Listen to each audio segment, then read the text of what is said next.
Welcome back to the deep dive. Today we're really going to be stretching our brains a bit and taking a deep dive into scenario learning. Not just predicting the future, but using structured thinking to strategically prepare for it. We've got some really interesting insights from the source Learning from the Future by Liam Fahey and Robert Randall to help us kind of unpack this topic. It's like instead of having a single crystal ball, having like a toolbox full of potential futures, we can use these scenarios to see how our strategies would work, spark new ideas, and ultimately build more resilient organizations. Okay, I'm already intrigued, but Mhm. before we get ahead of ourselves, let's start with the basics. Why is this whole scenario learning thing so important in the first place? Why not just stick with traditional forecasting? Well, traditional forecasting relies so heavily on past trends. It's kind of like driving a car using only the rearview mirror. The world is constantly changing, and those unexpected shifts, what we call discontinuous change, that can really throw you off course if you're not prepared. So, assuming things will just continue as they are is a recipe for disaster, especially in today's world. Exactly. What I love about scenario learning is that it forces you to consider multiple possibilities, not just the most likely outcome or the most comfortable one. It helps you build a more adaptable and resilient organization that can handle whatever the future throws its way. Makes sense. So, instead of putting all our eggs in one basket, we're weaving a bunch of different baskets, each ready for a different potential future. That's a great way to put it. And to really grasp how powerful this can be, let's look at a real-world example. Shell Oil was one of the pioneers of scenario learning back in the 1970s. They used it to navigate the incredibly volatile oil market, and it actually led to some surprising results. That initially faced a lot of pushback internally. Okay, now this is where it gets really interesting. Tell me more about what they did and how it challenged their thinking. The scenarios Shell developed, they actually challenged their deeply ingrained assumptions about the future of the oil market. This wasn't easy, but because they were willing to consider these alternative perspectives, they were ultimately much better prepared for the unexpected shifts that did occur. So, being open to these what if questions, even if they're uncomfortable, is key. It's like a stress test for your business plan. And this wasn't just a one off, right? Shell wasn't the only company to find value in this approach. Absolutely not. Scenario learning has expanded way beyond the oil industry. Energy companies, consumer goods firms, even governments are using it today. It's a testament to its versatility and impact. Okay, so this scenario learning thing has serious street cred. But let's get practical. How do we actually go about creating these scenarios? Is it all just guesswork and brainstorming sessions? Not at all. There are some key principles and approaches that make the process much more structured and insightful.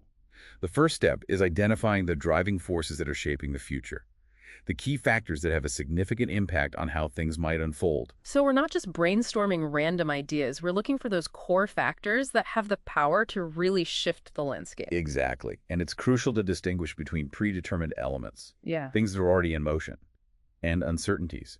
We want to focus on factors with high impact and high uncertainty. Ah, so those are the elements that are most likely to create those. Choose your own adventure forks in the road, the ones that could really shake things up. You got it. Now, once we've identified these driving forces, there are a couple of methods for actually building the scenarios themselves, inductive and deductive. Okay, break it down for me. What's the difference between these two approaches? So the inductive method is more about letting the scenarios emerge organically from discussions and brainstorming. It's about exploring connections and patterns without a rigid framework.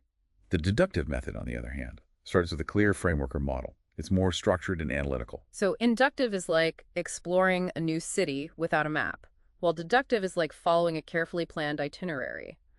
Both can be valuable depending on what you're trying to achieve. That's a great analogy. And regardless of which method you choose, there's another crucial ingredient to making these scenarios truly powerful: storytelling.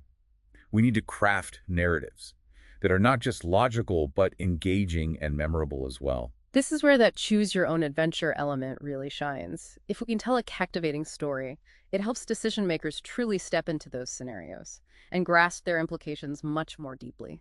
Precisely. And this is where a lot of folks stumble. It's tempting to try to assign probabilities to each scenario, to focus on the one that seems most likely. But this can actually be counterproductive. Wait, why would that be a problem? Wouldn't it make sense to focus on the most probable outcome? It might seem intuitive, but fixating on probabilities can actually limit your thinking. It can make you blind to those less likely but potentially high-impact scenarios. Remember, The real value of scenario learning is in exploring the full range of possibilities, not just the one you're hoping for. So keep an open mind, even if a scenario seems far-fetched. It could still have massive consequences if it does materialize. And speaking of making these scenarios stick in your mind, I love that tip from the book about using memorable names. Yes, giving your scenarios evocative names can make a huge difference. It helps make them easier to recall, discuss, and even debate.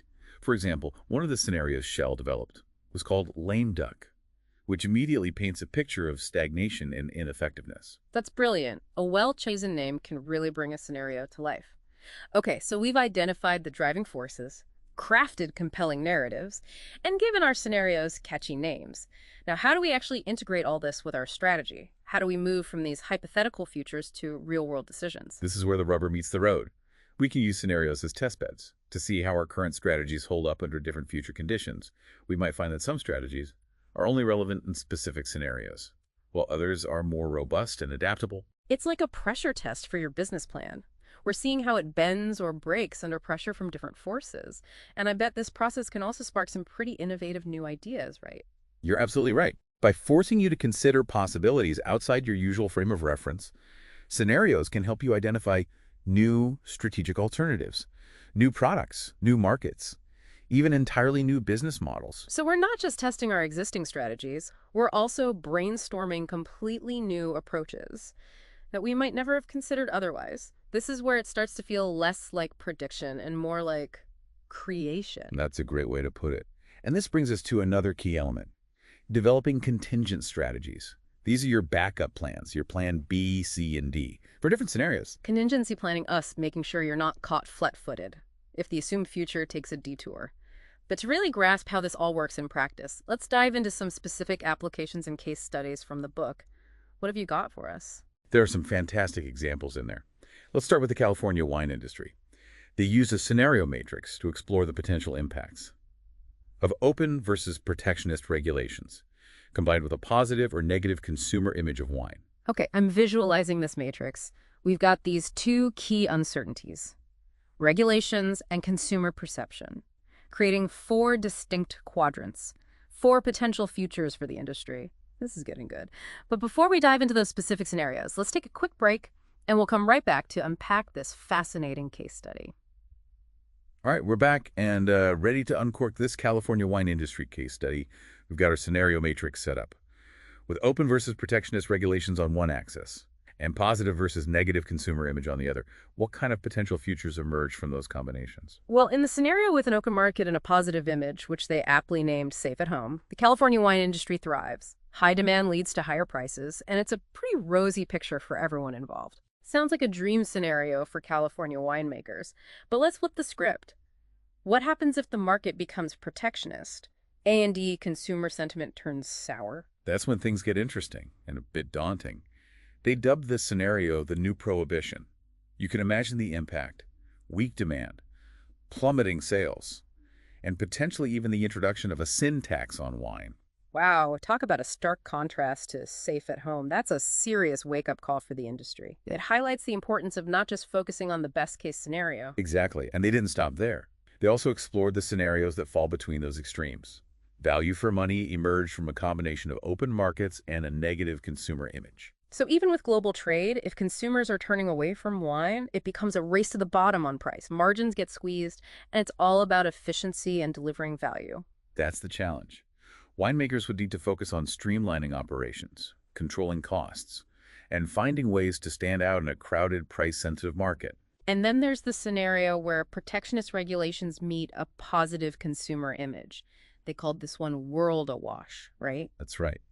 And this one presents a unique set of challenges. You've got high demand, but limited access to markets. I can see that creating some real tension and even infighting within the industry. It's like a pressure cooker, with everyone vying for a slice of a smaller pie. Okay, so the California wine industry did a great job of mapping out these four very different potential futures.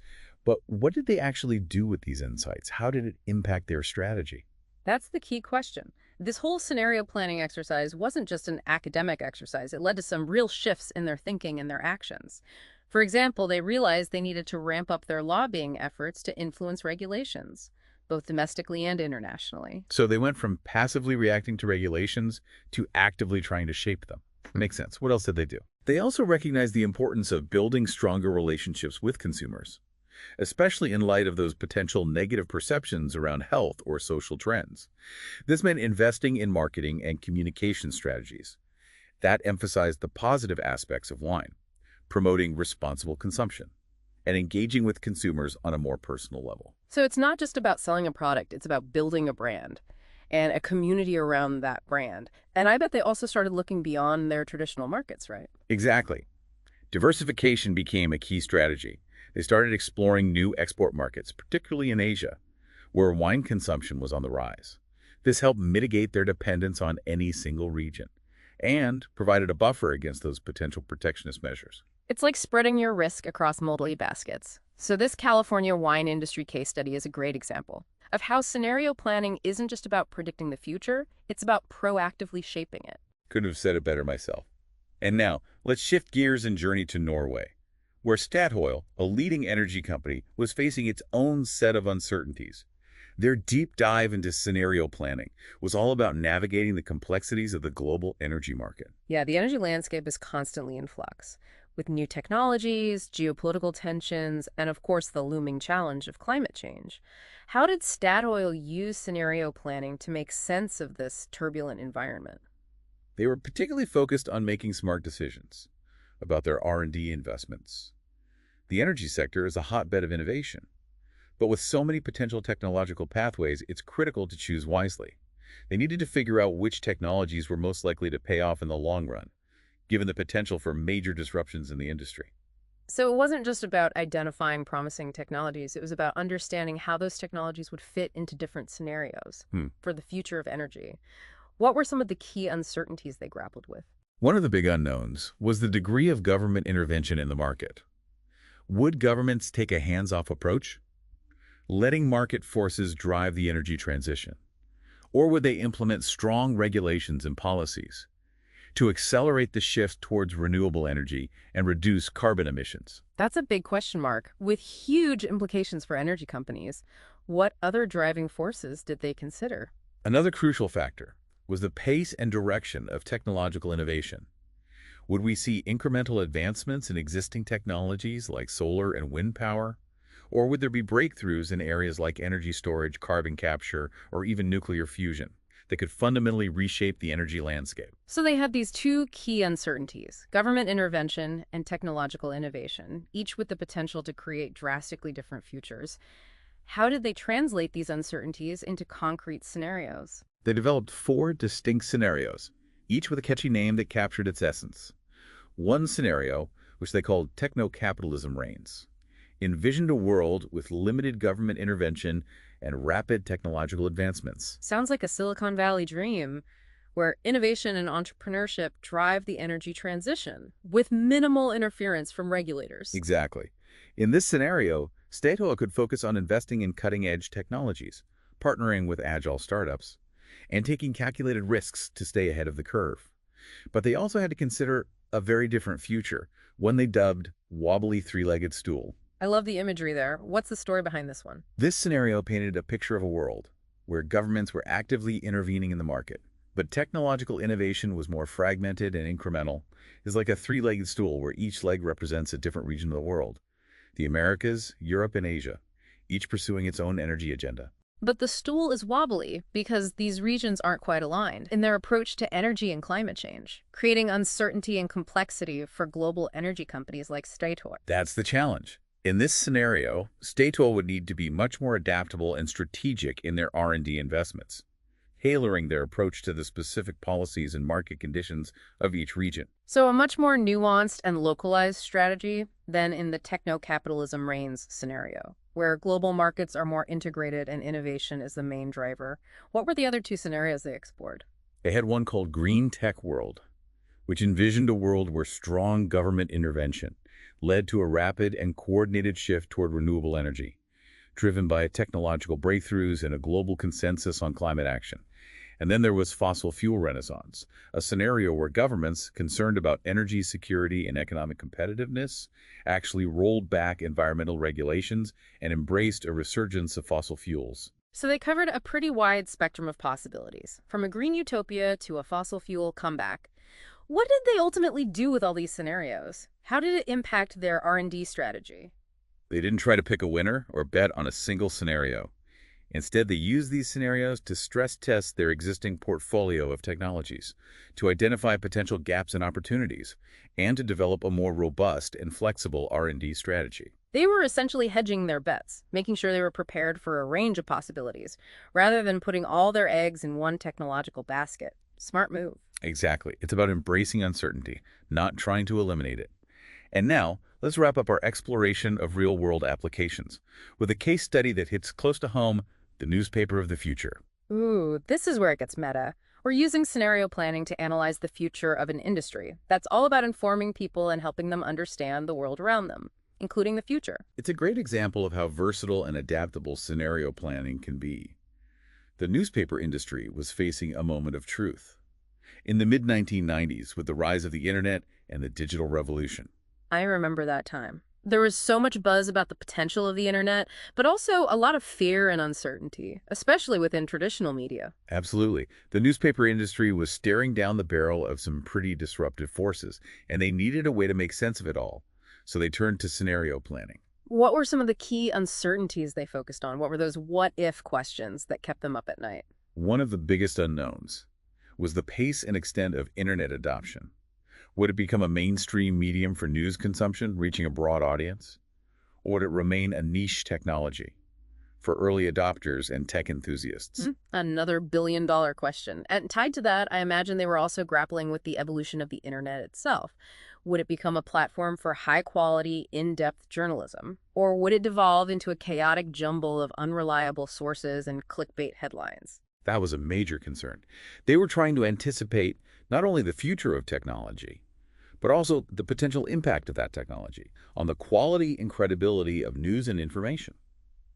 So they were thinking about the bigger picture, the societal impact of these technological shifts, not just their own bottom line.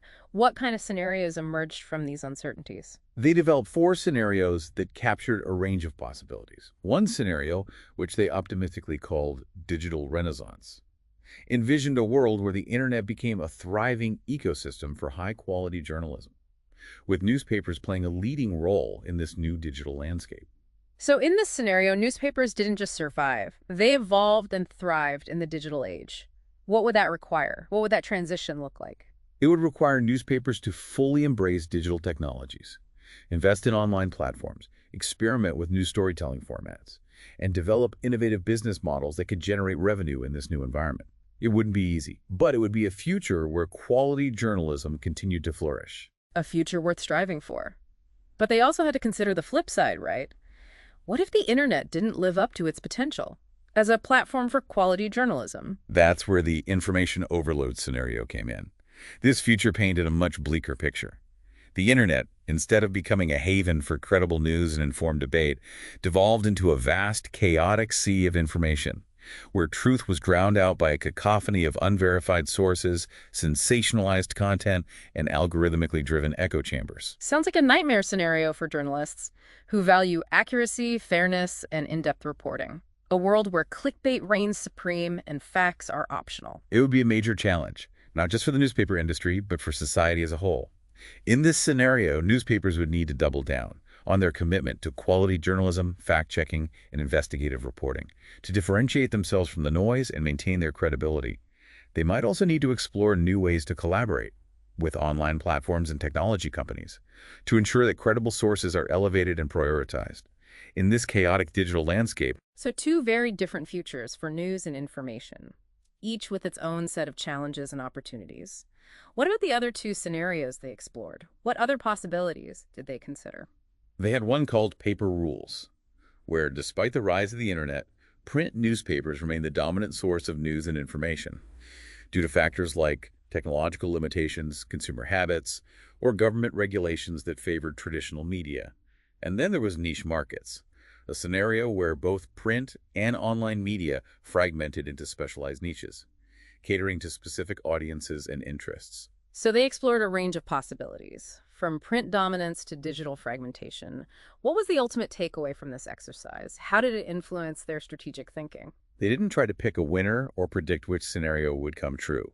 Instead, they used these scenarios to explore potential strategic options, to identify key vulnerabilities and opportunities, and to develop a more flexible and adaptable roadmap. For navigating the uncertain future of news and information? They were essentially using these scenarios as a mental gym, stretching their thinking and preparing themselves for a range of possibilities. Exactly. And that brings us to the final chapter of our deep dive into scenario learning, exploring the common challenges and misconceptions that can trip people up when trying to apply this powerful approach in their own work. All right, so we've explored the why and the how of scenario learning, and we've seen some really compelling examples of how it's being used in the real world. But before we wrap up, let's talk about the potential pitfalls. What are some of the common challenges and misconceptions that can trip people up when they're trying to apply this approach? Well, there are a few traps that people often fall into. One of the biggest is what we call the one right answer trap. It's tempting to get fixated on a single scenario, the one that seems most likely or most desirable, and to neglect the potential insights from other possibilities. It's like putting on blinders and only looking straight ahead, even though there might be valuable opportunities or threats lurking in your peripheral vision. Exactly. Scenario learning is about embracing the full spectrum of possibilities, not just cherry-picking the one we're hoping for. It's about stretching our thinking, challenging our assumptions, and getting comfortable with what-if questions, even if they lead to uncomfortable places. So let's say we've successfully avoided the one right answer trap. We've mapped out a range of scenarios, and we're feeling pretty good about our ability to think outside the box. What's the next hurdle? Communication. This one's crucial. You can have the most brilliant insights in the world, but if you can't communicate them effectively to decision makers, they're practically useless. If the scenarios don't resonate, if they feel like abstract theories instead of real, tangible possibilities, no one's going to act on them. It's like speaking different languages. The insights might be clear in our heads, but if we can't translate them into a language that decision makers understand and find compelling, they'll never get off the ground. Precisely. That's why storytelling, visuals, and clear, concise language are so important. We need to bring those scenarios to life, make them feel real and relatable. And remember that tip from the book about borrowing familiar formats like annual reports. It's a brilliant way to package these complex ideas in a way that resonates with busy executives. Totally. It's about finding those bridges between the abstract world of scenarios and the concrete realities of business decisions. Are there any other traps we should be aware of? Overcomplication. It's tempting to try to factor in every possible variable and uncertainty. But too much detail can lead to analysis paralysis. Remember, the goal is to create a manageable set of scenarios that capture the key driving forces, not to build a perfect model of the future. We want a clear signal, not just more noise. So focus on those high-impact, high-uncertainty factors, the ones that have the potential to really move the needle. Don't get bogged down in the minutia. That's where the real insights lie. Now, stepping back from the nitty-gritty, what's the big takeaway you're walking away with from this deep dive into scenario learning? For me, it boils down to this. Scenario learning isn't about predicting the future. It's about creating it, or at least about being prepared for whatever it throws our way. By embracing uncertainty, exploring diverse possibilities, and challenging our assumptions, we can make more informed decisions, uncover hidden opportunities, and build more resilient organizations. We become active participants in shaping the future, not just passive observers. That's the heart of it. And here's a challenge for you to take with you. What are some potential driving forces that could drastically reshape your industry or field in the next 5 to 10 years? What are those key uncertainties that keep you up at night? Start sketching out your own scenarios. Think through those what-if questions. You might be surprised by what you discover. And that's a wrap for today's deep dive into scenario learning. Thanks for joining us.